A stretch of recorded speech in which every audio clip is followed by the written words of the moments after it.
Every Halloween there are stories told around the world, but the one you are about to hear is different because it actually happened, a true story from a person who lived through it and still doesn't know if what they saw was real or something. Far worse. Before we begin, take a deep breath, turn off the lights, and get ready to step into one of the darkest nights in Halloween history. And remember, hit the like button. If you love real horror stories, subscribe to the channel and turn on the bell so you never miss the next nightmare. And share this video with your friends and family if you dare. Now let's go back to the night where it all began. The Halloween night that never really ended. I never planned to write this story for years. I tried to bury it somewhere deep inside me, where memories rot quietly without light or air. But every Halloween night, when I hear the laughter of children echoing through the cold streets of Los Angeles, the sound drags me back to that evening in 1957 when I realized that monsters don't hide under beds or in stories. They live next door behind curtains and fake smiles. I was 29 back then, living alone on Donna Street in a narrow one-story house with peeling paint and a porch light that flickered like it was afraid of the dark. I worked as a mechanic at a small repair shop a few blocks away, and my life was simple, quiet, and mostly empty. My wife had left me the year before, and since then the nights had become heavier than silence itself. I wasn't planning to celebrate Halloween. I just bought a small bag of candy out of habit, so the neighborhood kids wouldn't think I was some kind of bitter recluse. The night was colder than usual, the air dry enough to sting my throat every time I breathed. From the window I could see the street glowing orange beneath the dim lamps, children running from door to door, their costumes fluttering like pieces of shadow laughter and footsteps blended with the rustling of dry leaves, and for a brief moment I felt something close to peace. I turned off the radio, poured myself a cup of coffee, and sat in my armchair staring at nothing. Then came the first knock, 3 quick raps against the door followed by a small giggle. When I opened it, 3 kids stood there holding pillowcases for candy. One wore a cheap astronaut suit, the other a clown mask, and the third had a plain black hood that covered half his face. "Trick or treat," one of them said through the plastic smile of his mask. I gave them handfuls of candy. They thanked me, and as they ran off, the smallest one turned back and shouted, "Mr. Peterson gives better chocolate than you." I laughed more than I should have, maybe, because it was the first time I had heard my own laughter in months. At that time I didn't know that just across the street another knock would soon change everything. Mrs. Peterson was a kind woman, probably mid-40s, always polite, always baking something sweet. She lived alone since her husband passed a few years earlier, and everyone on the block loved her, especially the children, because she always gave the biggest candy bars. I used to help her fix things around the house from time to time. She'd pay me with apple pie and warm conversation. That night her house was glowing like a lantern, all the lights on and paper decorations swaying gently at the window. It was around 8:45 when I heard it. A scream sharp enough to cut the air. In half at first I thought it was just kids playing maybe a prank, but it was followed by a dull thud like something heavy collapsing on wooden floorboards. Then silence. A silence so deep it made the ticking of my clock sound like hammer blows. I stood there frozen for a few seconds, then went to the window, pulling the curtain just enough to peek outside. Her front door was slightly open, the porch light spilling across the walkway and onto the street. A small figure appeared at the door. A child, wearing the astronaut costume I'd seen earlier. He stumbled out into the yard, ripped off his mask, and started crying, his voice echoing down the block. He kept shouting something, but at first I couldn't make out the words until they hit me clearly, through the wind. The man in the mask, he killed her. He killed her. My stomach dropped. I ran out of my house without thinking, the gravel crunching under my shoes. The air smelled strange, sweet, like burnt sugar, mixed with something metallic. Her front door was still open. I shouted her name, "Mrs. Peterson, are you all right?" But there was no answer. When I stepped inside, everything felt wrong. Too quiet, too still. The TV was on, playing one of those old black and white horror movies, but the sound was turned low, like someone had forgotten to turn it off. The living room looked normal at first, then my eyes caught the candy scattered across the floor. A small paper bag torn open, and then I saw the dark stain near the center of the room spreading slowly across the wooden boards. My hands were shaking as I took another step. Her body was there, lying on her side, eyes wide open, staring at nothing, one hand still clutching a piece of candy. There wasn't much blood, only a single clean wound in her chest, but the smell told me everything. I wanted to scream, but my throat was locked like the sound itself refused to come out. I looked around hoping maybe it wasn't real. Maybe she'd move or breathe, but she didn't. Then I noticed the back door swinging, gently opened the wind, pushing it back and forth, making a soft creaking sound like someone whispering, "Go look. Go look." So I did. I went out the back expecting to see someone running. Maybe the killer. Maybe nothing at all. The yard was empty. The grass, damp from the evening dew, the old swing by the tree moving slightly as if someone had just left it. I could hear distant laughter from other streets, the world still celebrating while this one was rotting quietly under the porch light. I went back, inside barely breathing.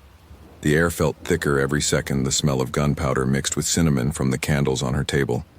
I reached for the phone on the wall. My fingers trembling so hard I almost dropped the receiver when the operator answered. I could hardly form words, I said. "There's been a shooting on Donna Street, Mrs. Peterson. I think she's dead. Please send someone." The voice told me to stay where I was and not touch anything. But even as she spoke, I thought I heard something above. A soft creak from the ceiling, then another one, slower, heavier. Someone was walking upstairs. I froze, staring at the staircase leading up to the dark hallway. For a few seconds, the only sound in the world was the hum of the TV and the faint rhythm of footsteps moving from one end of the house to the other. I should have run, but my body wouldn't move. Instead, I whispered her name again. "Mrs. Peterson." Maybe I wanted to believe she wasn't dead. Maybe I hoped she'd answer. But the footsteps stopped, as if whoever was up there was listening too. Then one of the stairs creaked. Not from above, but from halfway down. Someone was coming down slowly. I took a step back, knocking over a small table. The lamp fell and shattered, the sound exploding through the silence. The footsteps stopped again mid-descent. I could see only the lower part of the staircase through the doorway, the rest swallowed by shadow. Then a hand appeared, pale and gloved, gripping the wooden rail. A man stepped into view, his face hidden, behind a white mask, smooth and featureless like porcelain. He didn't move for a moment, he just stared, or at least I think he was staring because I could feel it like heat on my skin. My voice cracked as I said, "Who are you?" He didn't answer. He started, walking again, slow, deliberate steps, the wood moaning under his weight. I turned and ran out the front door, tripping on the porch steps, scraping my knee, but I didn't stop. Behind me I heard nothing. No chase, no sound at all, just that terrible silence, swallowing the world. When I reached my house, I locked every door, every window, turned off every light, and crouched behind the kitchen counter trying to breathe quietly. Through the thin walls, I could still hear the faint hum of her TV across the street. It kept playing the same scene over and over, the monster revealing its face to the screaming victim. Minutes passed, maybe hours. I don't know. When the sirens finally came, their red lights flashing against my curtains, I still couldn't move. I saw the police cars through the cracks in the blind, saw them surround her house, saw the neighbors gather outside, whispering. But what I didn't tell them, not that night, not ever, is that I saw him too. For a split second, as the officers went in, I saw a figure standing at the edge of the street near the trees, watching everything. The same white mask catching the reflection of the patrol lights before disappearing into the dark. That was the night the laughter stopped on Donna Street, and even now, after all these years, when Halloween comes, I keep my lights off and my doors locked, because I know that sometimes the knock at the door isn't a child asking for candy. Sometimes it's someone who remembers you were there. The morning after that night felt like a hangover from a nightmare that would not let me wake up. The whole neighborhood was sealed off with yellow tape, and uniformed men walked through the mist that hung low above the cracked street, their radios hissing with static and short, cold voices. I had not slept even a minute. The images of what I saw through that window kept replaying. Every time I blinked, I could still see the light flickering inside Mrs. Peterson's living room, and the shadow that had moved wrong, like it was gliding instead of walking. The police knocked on my door around 7 in the morning, 2 of them, one older with gray stubble, and the other younger, looking like he wished he was somewhere else. They asked if I had heard anything during the night. I told them yes, too much. Maybe they asked me to come outside and talk, where the street was full of murmuring neighbors wrapped in coats and whispering theories. Across the street, the Peterson house stood quiet. A window on the left side was broken and the curtains fluttered out like torn wings. There was something about that image that felt wrong. I could smell the metallic tang of morning dew mixed with something faint but sharp like rust, or maybe it was just my imagination. Detective Harrow introduced himself. His voice calm but heavy, as if he had already seen enough of these scenes for a lifetime. He asked about Daniel Rathman, the man everyone now called the killer, though no one had seen him since. Last night he asked how well I knew him, and I told him Daniel had always been odd. Quiet, kept to himself. Fixed his truck at strange hours. Sometimes stared at the woods too long. I didn't say the part about how I sometimes thought I saw him talking to someone out there in the tree line even when no one was there. Harrow nodded, took notes, asked if I would mind walking with him toward the house. I followed because I didn't know what else to do. The grass felt slick under my shoes the closer we got, the more I realized how silent the whole street had become. Even the birds were gone. When we reached the porch, I could see faint marks on the door, like something had been dragged or slammed against it. The detective didn't comment, he just pushed it open. Inside, the air was stale and cold. The lights were off and what came through the curtains was dim. Gray light, dust floating like slow snow. The living room was a mess. The furniture overturned, the carpet soaked in something dark and dried. The detective didn't look surprised. He just whispered something to the younger officer and they both began to move around carefully. He asked me to stay near the doorway, but my eyes kept wandering to the photos on the walls, pictures of Mrs. Peterson smiling beside a man I'd never seen. Maybe her husband, long gone, another photo of children. Maybe her nephews. Each frame looked slightly tilted, like someone had touched them recently. My chest felt heavy. Then Harrow called for me quietly, said there was something I needed to see. He led me toward the back of the house. The hallway stretched longer than it should have felt. Narrower, too. Like the air itself was pushing against me. There were muddy footprints on the floor, large ones.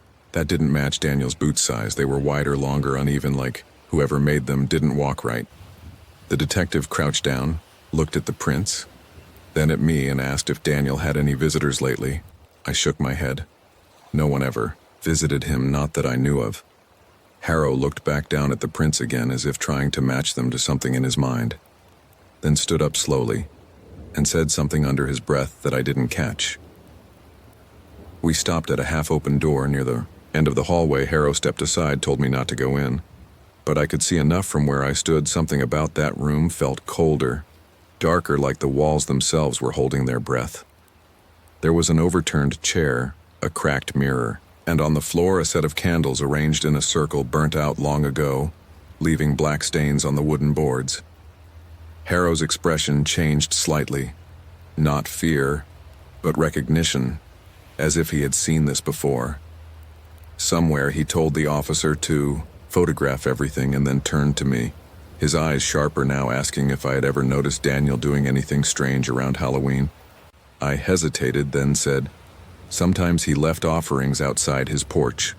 Pumpkins, small carved figures, sometimes meat pieces. I thought it was for animals. I didn't know. The detective didn't answer right away. He just stared at the floor and then whispered almost to himself, this isn't just a murder. This is something else, something older. Then he looked at me again and said, don't leave town, we'll need to talk again. When I finally walked back home, the fog had thickened. The street looked longer than it ever had, and every sound felt distant, muffled, like the world was underwater.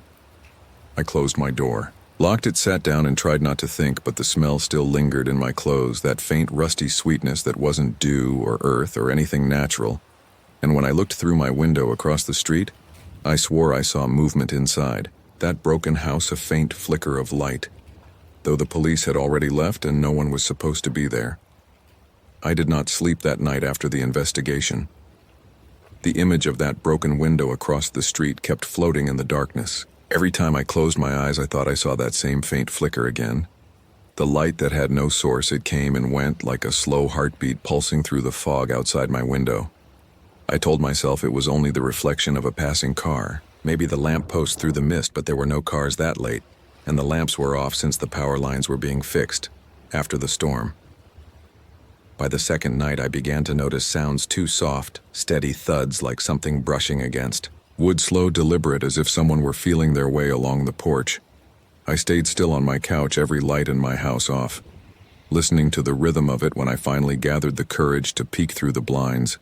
There was nothing, only that same fog that never seemed to lift since the morning of the murder. On the third morning, I found something odd on my doorstep, a small smear of soot and ash shaped like a line curving almost into a circle. I wiped it away with my foot, pretending it was nothing, but I could not shake the feeling that it matched the black marks I had seen on the Petersons' floor, where those candles had burned out, the ones the detective told me not to look at. I tried to go about my day. I went to work, spoke with people at the diner, but everyone was whispering about the case, about how the police still hadn't found Daniel Rathman, about how some of them thought he had left town. Others said he was hiding in the woods, and one woman swore she saw him standing near the creek at dusk, staring at the water. When she called out, he vanished into the trees like smoke.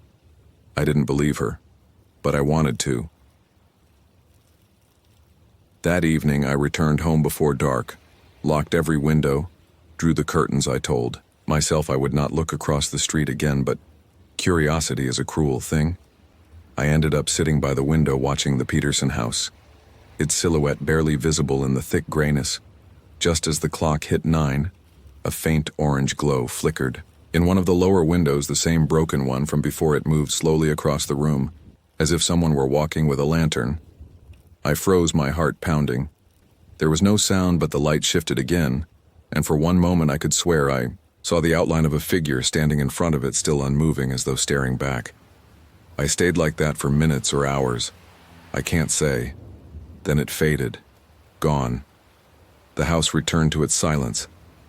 I told myself I had imagined it. I went to bed. Eventually, though, sleep did not come. When I finally drifted off, I dreamed of that circle of candles, only this time they were lit, and the flickering light filled the room, revealing shapes on the walls that looked almost like faces, distorted and watching. When morning came, I woke to find my window slightly open, though I was certain I had locked it. The air was cold, heavy, and there on the windowsill lay something small, a piece of melted wax shaped into a curve like the remnant of a candle. I didn't touch it, I just stared. That same day, Detective Harrow returned. His eyes were tired, his notebook worn. He asked if I had seen or heard anything unusual. I hesitated, then told him about the light across the street. He didn't seem surprised. He said the power in that house had been cut since the night of the murder, then looked at me and said softly, "You're not the only one who's seen it." He explained that 2 other neighbors had reported the same thing, flickering lights, shapes in the windows, even faint knocking sounds, though the house was empty, sealed by the department since the investigation. I asked him what he thought it was. He didn't answer directly, only said some things don't end just because the people do after. He left. The silence of the house felt deeper than before. Every creak of the floor, every shift of the wind sounded like a whisper. And that night, when the fog rolled in thicker than ever, I saw the light again, but this time it was not inside the Peterson house. It was moving across the street, slow, deliberate, heading toward mine. The fog that night was unlike any I had ever seen before. It wasn't just mist, it was thick, almost solid, a gray curtain that swallowed sound and shape alike. The street lamps glowed weakly within it, their light barely reaching the ground before, fading into the pale nothing. It smelled faintly of wet metal and cold stone, and there was something else beneath it, something that reminded me of the Peterson house. I stood by the window for what felt like hours, watching that fog crawl down the street. It moved slowly but with purpose, rolling in waves that pressed against the houses like hands feeling their way along the walls. The world outside looked smaller, quieter, too quiet. No wind, no crickets, no cars, only the soft pulse of that orange light appearing again deep inside the gray. It was coming from the direction of the Peterson house, just as before, but this time it wasn't still. It was moving. The faint glow swayed back and forth like someone carrying a lantern through thick smoke. I told myself not to look too long, that my eyes were playing tricks, but I couldn't stop it. Drew nearer, step by step, light shifting between the shapes of the trees until it reached the street and then paused right at the edge of my yard. The fog around it twisted slightly as if something inside it was breathing. I could feel my heartbeat in my ears, my breath shallow. I wanted to move away from the window, but I couldn't. my body frozen, as if the air itself had thickened around me then. A sound came from outside, a soft scrape against the porch wood. Slow, deliberate, the same rhythm I had heard nights ago. I whispered to myself, "It's the wind." It's only the wind, though. I knew there was none. My reflection in the glass stared back, pale eyes wide, and just then the light flickered, once dimmed and flared. And when it did, I thought I saw a shape standing within it. Tall, thin, unmoving, its edges blurred by the fog like smoke trying to form a body. The power went out a second later. Every lamp, every hum of electricity vanished. The silence that followed was suffocating. I could hear only my heartbeat, and the faint ticking of the clock on the wall somewhere outside. Something moved, the boards of the porch groaned under invisible weight, and I felt the vibration through the floor under my feet. I took a flashlight from the drawer, but its beam barely cut through the air. The fog had crept inside through the cracks of the old windows. It clung to the curtains, to the floorboards.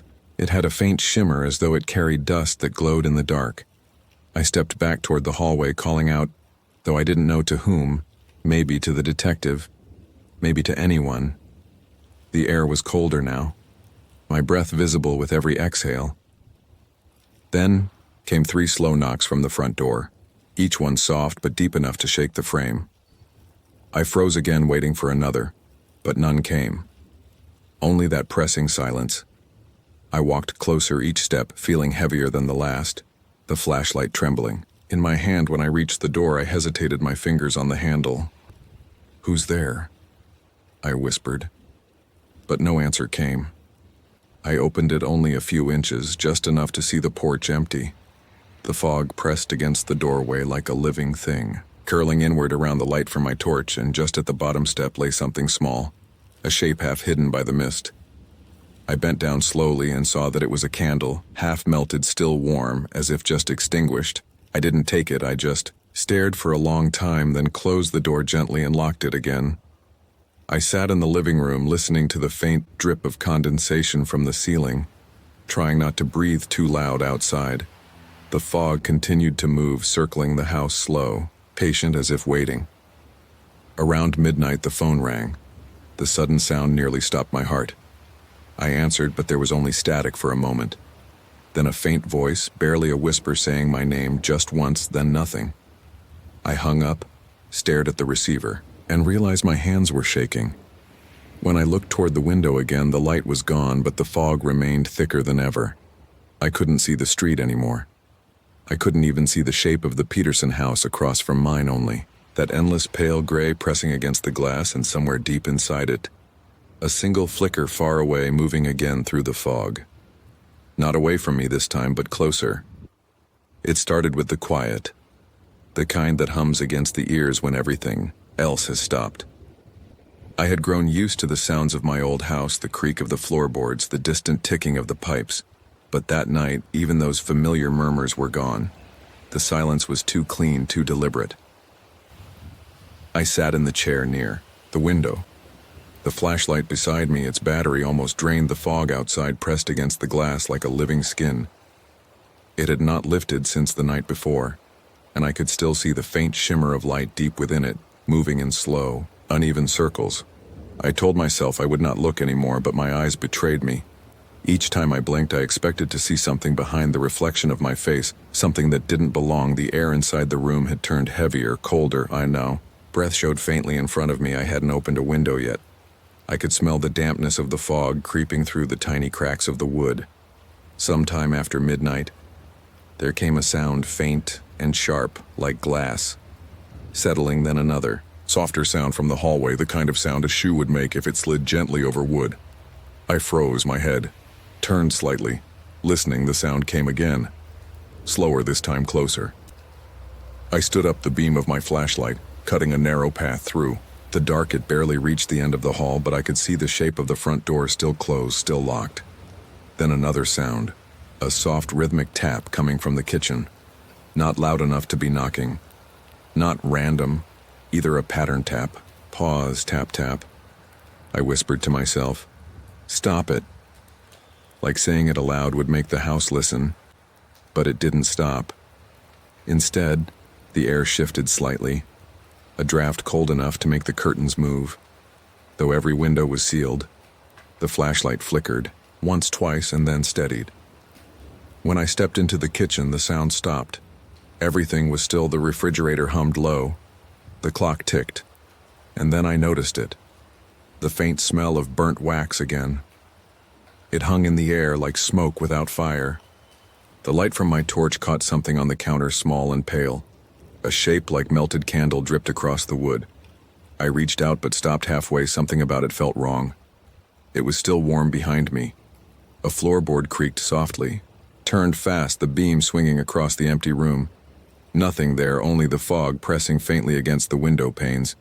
The shape of my own shadow on the wall looked longer, stretched, thinner, like someone standing behind me. I spun again. Nothing. Told myself to leave the kitchen, go upstairs, lock the door, but my feet didn't move instead. My gaze fixed on the window. The fog outside shifting slowly, and through it a faint pulse of orange. The light again closer. Now it glowed just beyond the glass, and for the briefest second I saw a silhouette lean forward from within it. Tall, narrow, the shape of a person, though the features were lost in the blur. The flashlight dimmed once more, and then everything went black. Total darkness. I couldn't see my hand in front of my face, but I could feel it. The change in the air, the sense of something now inside with me. A faint movement to my left. A whisper. Not words. Just breath. The soft sound of something brushing along the wall. I turned slowly, reached out, found the table, and knocked the flashlight against it until it flickered back on the beam. Cut through the dark, revealing the hallway empty. But the air still moved faintly, as if someone had just walked through it. I went to the door. Checked it, still locked. Checked the windows, every latch in place, but the sense of presence didn't fade. It followed me like static around my skin.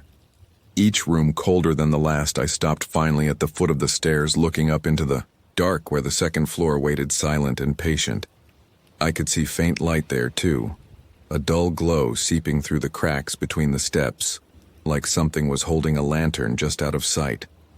I whispered to the dark, "Who's there?" And this time something answered, a sound that wasn't voice exactly, but felt like one deep, low, and close, as if spoken directly into my ear. When I looked back toward the window, the fog was gone. No light, no movement, only the reflection of my own face, and yet the smell of wax remained, and upstairs the faintest creak of a step, shifting weight slowly descending one by one. The stairs groaned under my feet as I began to climb each step, giving a faint sound like breath escaping from wood. The flashlight trembled in my hand, its weak circle of light barely cutting through the thick darkness. I could see the faint shimmer of something at the top, a glow soft and orange, the same color as that strange light that had been moving in the fog outside. I tried to convince myself it was just a reflection. Maybe the old wiring, maybe a trick of my eyes, but the air changed. The higher I went, colder, denser, heavier. It carried a faint smell of burnt wax and something else, something older. When I reached the landing, the floor was colder than the air, almost damp.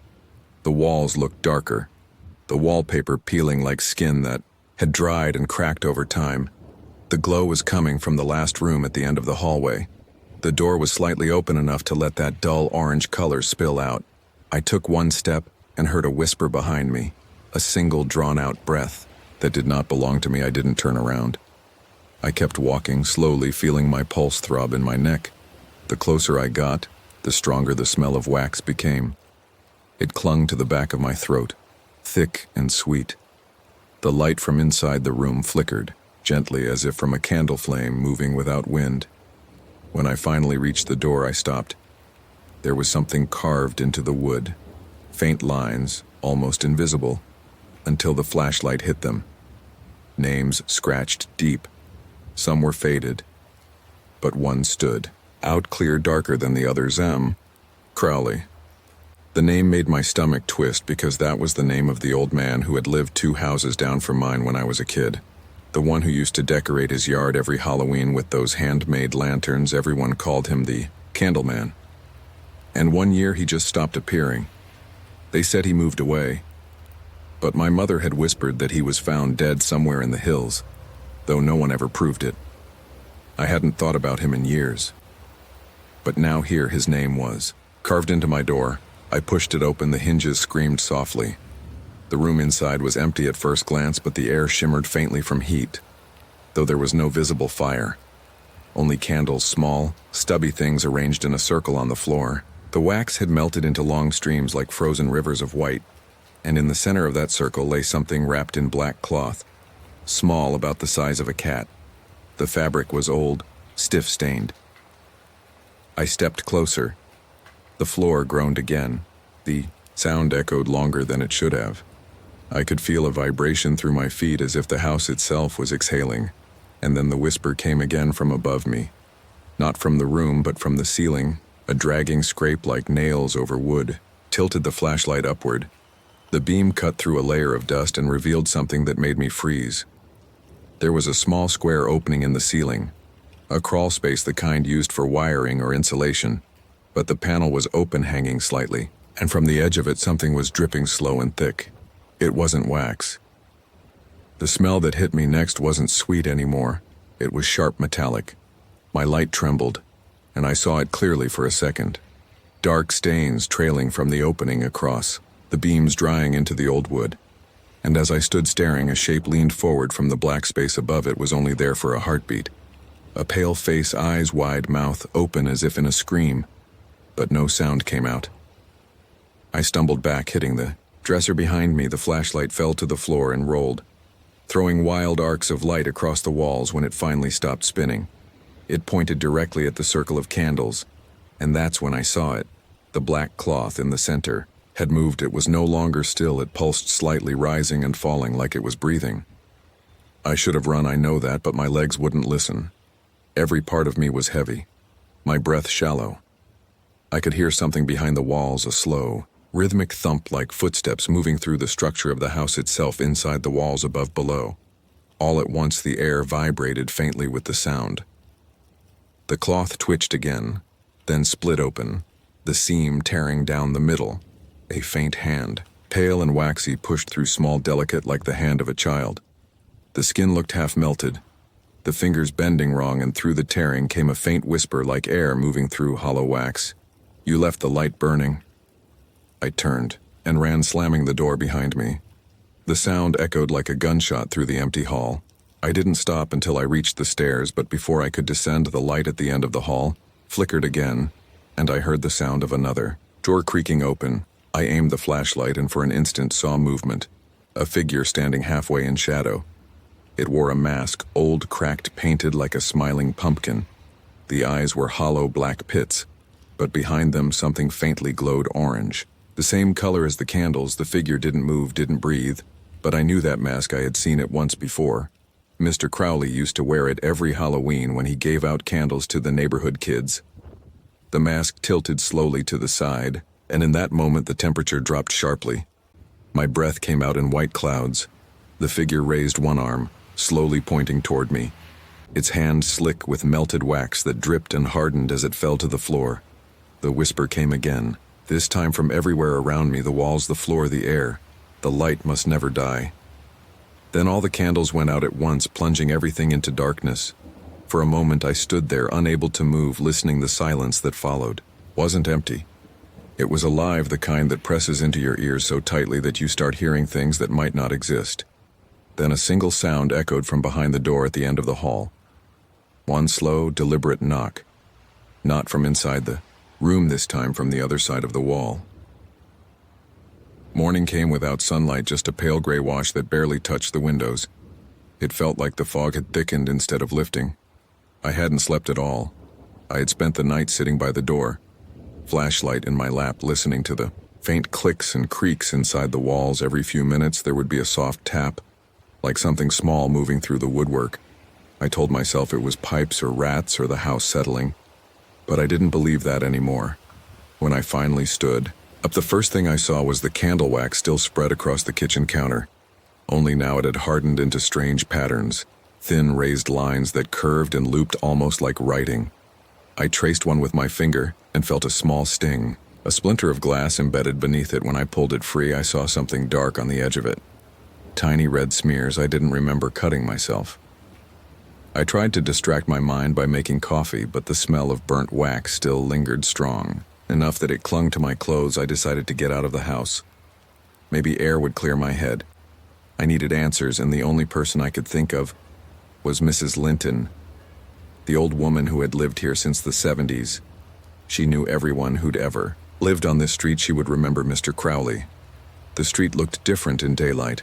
Every house seemed drained of color, the lawns yellow and dry, the trees stripped of leaves, though it wasn't winter yet. The fog still hung low between the roofs thickest around the old houses near the woods. When I reached her porch, I noticed her door was slightly open. I knocked once, twice. No answer, but then her voice came from inside, faint and hoarse. "Come in, please." I stepped into a room crowded with old furniture and the smell of dust. She sat by the window, wrapped in a heavy shawl, her hair silver white, her hands trembling slightly as she held a cup of tea. She looked at me for a long moment before speaking. "You've been hearing him, too, haven't you?" The question froze me. I hadn't even told her why I came. I just nodded. She smiled faintly, though there was no warmth in it. I wondered when he'd move again. He never stays quiet for long, especially near October. I asked, about Mr. Crowley, about the night he disappeared. She turned her gaze toward the window as if watching something I couldn't see. Halloween '98. I remember the night the fog was thick like this one. He'd been different that week. Quieter, said. He was trying a new ritual. He called it a cleansing of the street, said the light would keep us safe.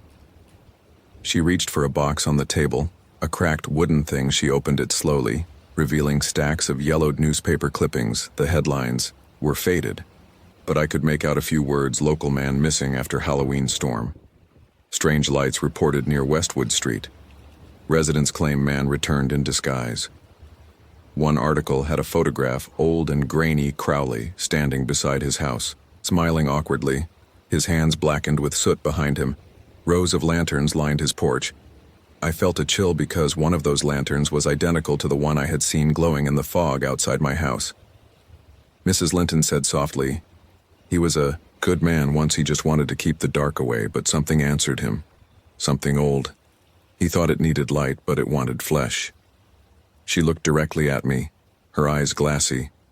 "If you've seen the candles, if you've heard the whisper, then it's already watching you. It doesn't like when someone enters its circle." Before I could respond, the front door slammed shut behind me. The sound so loud the teacup on her table rattled. She didn't flinch. She just whispered, "He's here again, the candleman." The lights in the house flickered, then dimmed until only the gray daylight remained faint.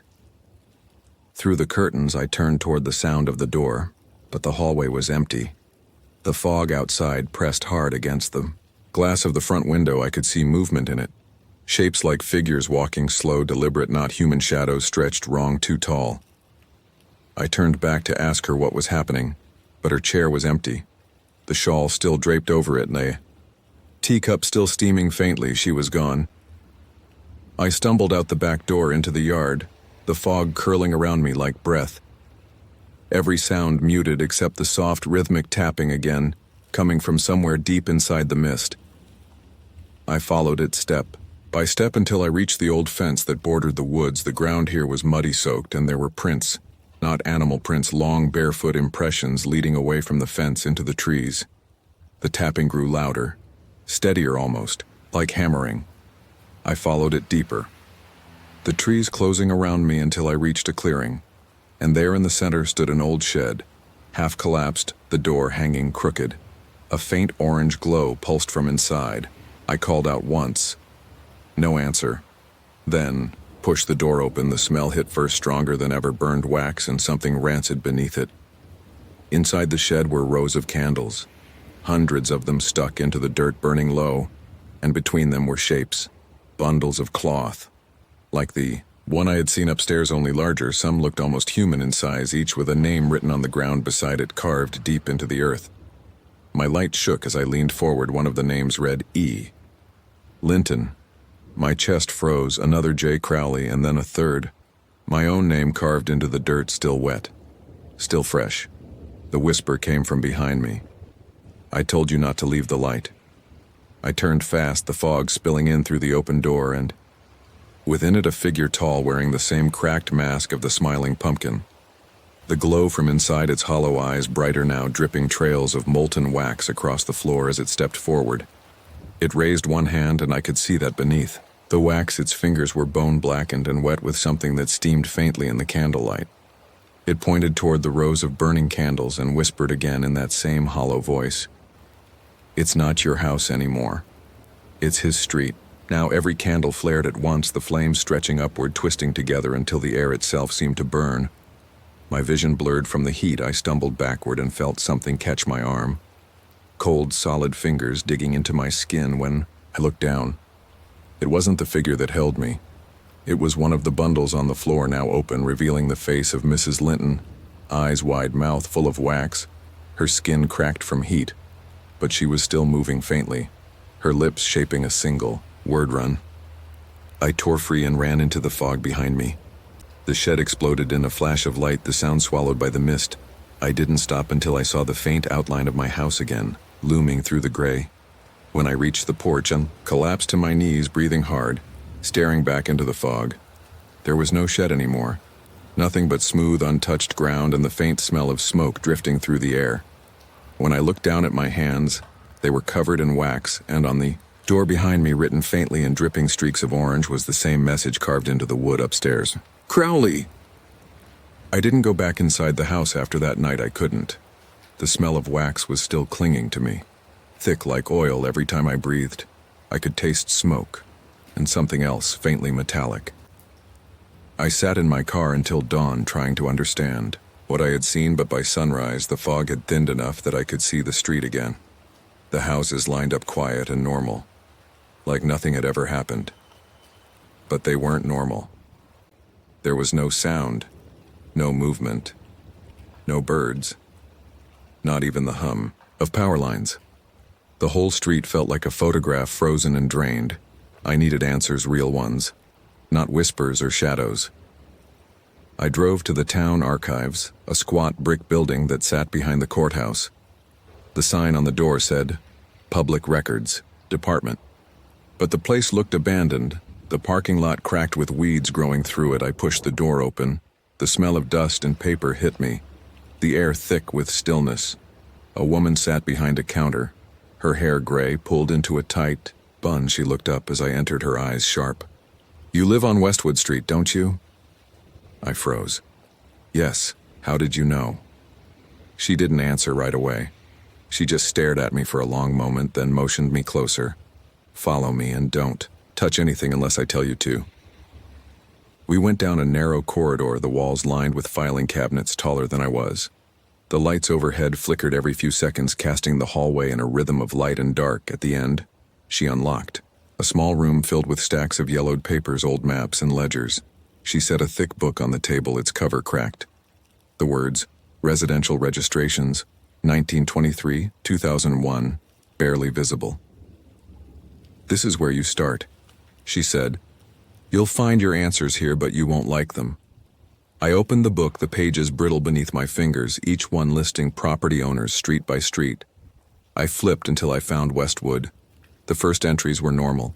Names, dates, transactions, but something caught my eye. There was a repeating pattern every 10 or 11 years. The last recorded resident of each house would vanish with no record of sale or transfer. The property would then remain empty for a year, sometimes two, before a new owner appeared, and each new entry was signed by the same witness in neat looping handwriting. Crowley. I turned another page, same pattern, another decade, another set of vanished families, always ending with that same name, signed at the bottom. I looked up at the woman. She was watching me, her expression unreadable. "Who keeps signing this name?" I asked. She didn't blink. "That's the problem. No one ever met him officially, but the signature keeps appearing. He's been signing those papers for nearly 100 years. That's not possible," I said. She nodded slowly. "That's what I thought too, until I started hearing the candles burning in here at night." Before I could speak, she stood and walked to a locked cabinet in the corner, pulling out a small cardboard box. She set it on the table and opened it. Inside were photographs, dozens of them. Black and white, some color, all taken on Halloween nights over the years, each one showing the same street. Same houses, same mist, and always in the corner of each picture, barely visible, was a faint orange light. She handed me one from 1957. In the foreground, a child in costume stood smiling, holding a paper lantern behind him near the trees. A tall man wearing a mask with hollow eyes watching from the shadows. "He never ages," she said softly. "That's how we know it's him." My throat tightened. "Has anyone tried to stop him?" She laughed once bitterly. "They tried in 1978. Half the street burned down that night. The fire department said it was electrical, but there were no wires left, just wax melted into the ground." The room suddenly felt smaller, colder. I could hear something faint behind the walls, a low hum like distant breathing. She looked toward the sound, then back at me. "You should leave, before he notices you've been looking." I asked her what she meant, but she didn't answer. She was staring behind me, her face pale. I turned and saw the faintest flicker of orange light leaking from beneath the door, the smell of burnt wax spreading fast. The woman grabbed my arm. "He doesn't like when you open his records." The light under the door pulsed once. Then again the shadows on the wall stretched upward. The hum turned into a slow, rhythmic knock echoing through the building like someone was walking down the corridor outside, one heavy step at a time. She pushed me toward the back exit. "Go now, don't turn around." I ran down the hallway, the lights flickering wildly, the sound following me closer, louder. I could smell smoke, real smoke curling through the vents. I burst through the door into daylight. The fog outside thicker again, rolling low across the parking lot. I turned back once the windows of the records office were glowing orange from within, faint shapes moving, behind the glass like silhouettes pacing slow, steady. Then one of them turned its head toward me. Even from that distance I could see the hollow eyes of the mask staring right at me. I ran until my lungs burned, not stopping until I reached the edge of town. I pulled over on the side of the road, shaking my hands, trembling when I looked down at the steering wheel. It was slick, my palms covered in wax again, though I hadn't touched anything inside. I drove to the next town over, found a cheap hotel and locked myself inside the small room. I turned on every light, but it didn't help. The smell followed me faint, but there a whisper just below hearing. "The light must never die." I grabbed my phone, searched everything I could about Westwood Street, but nothing came up. No recent listings, no property records. It was like the place didn't exist anymore. I checked the local news archives. Nothing past 2001, as if the entire neighborhood had been erased. Then my phone buzzed a notification from an unknown number. A single message with a picture attached. I opened it and froze. It was my house taken from across the street. Tonight's fog, thick around it, and in the window upstairs a faint orange glow. The message read, "It took me 3 days to gather the courage to go back. 3 days of sleepless nights in the motel room with the lights always on and the curtains drawn tight. I had tried to convince myself that what happened at the records office was a dream, or a breakdown, something my mind had invented to make sense of exhaustion. But the wax stains wouldn't wash away. No matter how hard I scrubbed, they stayed under my nails, in the lines of my palms, faint traces that caught the light like thin layers of plastic. By the third morning, I couldn't stand it anymore. I needed to see if Westwood Street was still there. Maybe it wasn't. Maybe I had imagined the whole neighborhood, but part of me already knew what I would find. The drive back was quiet. The road familiar but empty, too empty. I passed intersections I knew by heart, yet the buildings were wrong. New signs, new stores. It felt like the town had aged decades in a few days. The closer I got, the thicker the fog became until it swallowed. The road, the tires whispered against the wet pavement, and I slowed down until finally the old wooden sign appeared, half hidden in weeds. Westwood St. I stopped the car, got out, and the first thing I noticed was the silence again. No wind, no birds. The fog hung unmoving like frozen breath. The houses were still there, but different. Smaller, somehow leaning at odd angles like they had sunk into the ground. I walked toward my house, every step slower than the last. The front door was open, slightly swinging on its hinges, the wood scarred as if burned from the inside. The air smelled faintly of wax, but underneath it was something worse, decay rot, like wet earth and old blood. Inside, everything was coated with a thin film of dust, The walls gray, the furniture warped. It looked as if years had passed, not days. The pictures on the wall were gone, the shelves empty, except for one thing lying on. The floor near the fireplace, a newspaper. The date at the top was October 31st, 1998. The headline read, "Local man found dead in Halloween." Fire, and beneath it a photograph of a house half burned, but not mine. The address printed beneath the picture was my neighbor's house, the one that had belonged to Crowley. I stared at the image until my vision blurred the edges of the paper curling from moisture. Behind me, the floor creaked softly. I turned fast, but there was nothing. The air was colder. Though my breath showing faintly in front of me, I backed toward the door, then stopped. A faint voice came from upstairs, whispering my name. Not calling, just saying it, like testing the sound. I ran outside back to the car, but when I reached the street, I froze because the houses around me weren't the same anymore. Some were missing, others looked rebuilt in different styles, like decades had passed between them. And yet the fog remained thick and unchanged. A figure was standing near the corner, where the street met the woods, an old man wearing a long coat. His head lowered, I called out, but he didn't move. I walked closer, the fog swirling around him, and when he finally looked up, I recognized the face, though it was older. Wrinkled, sunken eyes. It was the same man from the photographs, the one from the archives, the candle man. He smiled faintly. "You shouldn't have come back." I tried to speak, but no sound came out. He tilted his head, studying me. "You kept the light burning, didn't you? That's good, that's what it wants." I asked him what it was, and his expression changed. He looked past me toward the houses. "This street doesn't belong to you, it belongs to the light. Every house, every soul, it remembers them all, and it keeps them warm in wax and flame." He stepped closer, and I could see his hands cracked and blackened from burns. Wax melted into his skin like veins. His eyes reflected the faint orange glow, though there was no fire around us. "What happens if the light dies?" I asked. He smiled again, but this time it wasn't kind. "Then it takes a new wick." The fog thickened, swallowing him whole. I turned and ran, stumbling toward where my car should have been, but the road was gone, replaced by dirt and weeds, the houses around me fading into silhouettes, the air buzzing faintly like static.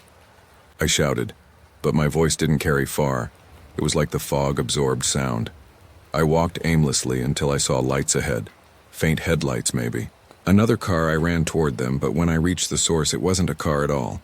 It was a row of lanterns lined along the ground, each one burning with a small orange flame leading down a path between the trees. I followed them, the sound of my footsteps muffled by the wet leaves. The path twisted deeper into the woods until it opened into a clearing. And there at the center stood an old stone marker covered in moss and carved with dozens of names, some faded, some fresh at the bottom. I saw mine. Beneath it, someone had scratched new words. Returned Oct 31, 2025. I stumbled back, shaking my head, whispering no over and over when a soft sound came from behind me, the crack of a twig snapping.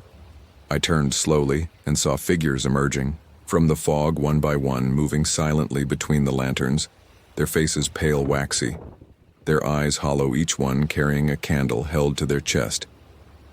At the front was Mrs. Linton, her lips sealed with wax, her eyes fixed on me behind her others, recognized faces from old photographs, neighbors who had vanished decades ago. They stopped a few feet away, forming a circle around me, the air heavy with the smell of wax and smoke. And then from the shadows behind them, he appeared again. The candle, man mask, cracked the orange light flickering from the hollow eyes. He spoke softly, almost kindly. "You read the records? You opened the circle, that means you belong here now." I shook my head, backing away. "I'm not part of this." He tilted his head. "You've been part of it since the night you moved in. The moment you lit a candle, you invited it." I could feel heat on my skin, the lanterns burning brighter, the wax dripping faster onto the ground.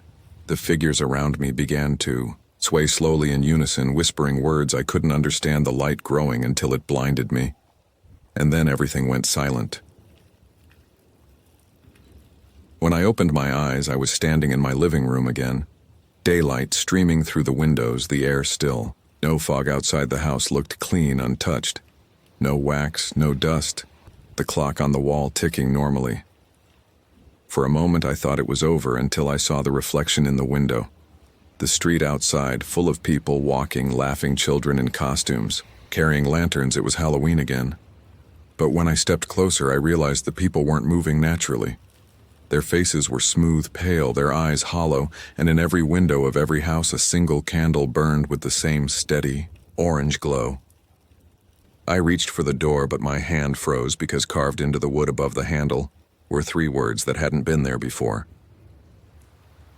I left Westwood Street before dawn, the fog still heavy behind me, the rearview mirror showing nothing but gray. I didn't look back. Not once I drove until the sky began to lighten and the shapes of trees took color again, my hands shaking the steering, wheel slick with sweat. By noon I reached another town, quiet, small, nothing special. I checked into a cheap apartment above a laundromat, paid cash, no ID, the kind of place no one asks questions, the kind of place where you can disappear. I slept for almost 20 hours straight, and when I woke it felt like a different life, like the street and the candleman and the whispering houses where dreams burned away with the sunrise. Days passed quietly. Work, coffee, same streets, same strangers, no one. Staring too long, it felt normal, and that scared me more than anything because normal never lasts. I stopped lighting candles altogether. Even electric lamps made me nervous. The first few nights I left all lights off, watching the dark corners until dawn. Nothing happened. Then one evening, a week before Halloween, the power went out. A neighborhood outage. I thought I'd be fine, but the silence that came with the dark made me feel like I was back there again. The hum of the refrigerator stopped. The street outside dead quiet. I tried to laugh it off, grabbed my phone for light, and that's when I noticed the small glass jar on my windowsill. I hadn't placed it there. It was an old wax candle, white unlit, the same shape and size as the ones from Westwood Street. I stared at it for a long time before I even realized I was holding my breath. I touched it lightly. It was warm. Someone knocked on my door, 3 slow knocks, deliberate, steady. I froze, not moving, not breathing. The sound came. Again, same rhythm, knock, knock, knock. I didn't answer. The knocking stopped after a while, but I didn't open the door. Not that night. Not the next morning when I finally checked the hallway. It was empty except for a faint mark on the wall opposite. My door a smudge like something had been pressed against it. A hand, maybe the shape uneven, almost melted. I told myself it was nothing, just nerves, leftover fear. But that night I dreamed of the street again. Only it wasn't empty anymore. It was bright. Every house glowing, every window lit, candles burning in rows. The people standing outside, motionless, wax dripping down their faces. They were waiting for something. I woke with the smell of smoke in my room, faint but real. I checked the candle on the windowsill. It was gone, melted completely into a small puddle of hardened wax. No flame, no heat, but a thin trail of soot up the glass above it. The next morning I packed. I didn't even care where I was going. I just needed to move before Halloween came again. I found a small town, another state this time, rented a single room behind a diner, the kind of place truckers use for a night. I told myself this would be the last move after this. I'd start over for real. The first few days were calm. I worked quiet shifts, ate alone. No one bothered me until one night after closing, I walked back to my room and saw the landlady standing in the hallway. She smiled kindly and said, "Someone dropped this off for you," and handed me a small paper. Bag inside was a candle-white glass jar unlit. I froze staring at it, the wax inside still smooth, untouched. There was no card, no name. Just the faint smell of burned wick underneath. I looked up to ask who left it, but the landlady was already gone. The hallway empty, her door closed. I set the candle down on the table and didn't move for a long time outside. I could hear the faint sound of wind through the trees, but underneath it, something else, like whispering far away, almost like the ocean. That night I dreamed again, only this time it wasn't Westwood Street, it was here. This same building, same hallway, the same doors, but all of them open, every doorway filled with light, flickering orange, and in the distance I saw him, the candleman, standing. At the far end, head tilted, eyes hollow and glowing. He raised a hand slowly and pointed toward me. When I woke, the room was cold, my breath visible. The candle on the table was lit. I hadn't touched it. The flame steady, unmoving, not flickering at. I sat there watching it for hours until the sun rose.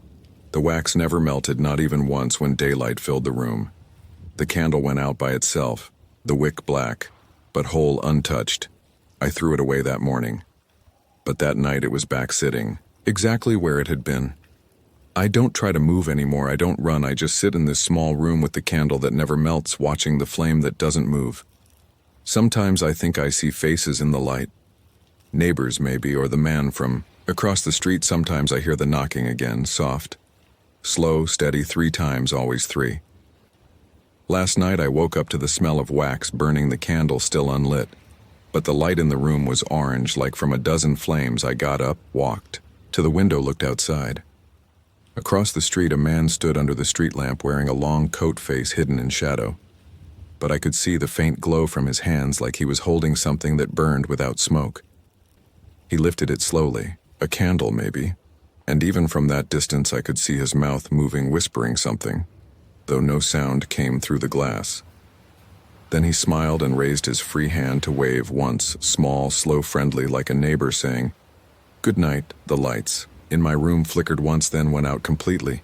Now there's only the candle burning, always burning, and when I look closely into the glass, I can see another flame behind it, like a reflection. But it's not mine. That was 3 nights ago. Since then, the candle hasn't gone out once. I stopped trying to sleep, stopped turning on the lights, stopped pretending this is just in my head. Every night at the same time, I hear the slow sound of footsteps in the hallway, and then a quiet knock at the door. 3 times, always 3. I don't open it anymore. But last night when I looked through the peephole, there was no one there. Just a small glass jar on the floor, white wax inside, still warm, and from the room next door, I heard someone whisper softly, "Keep the light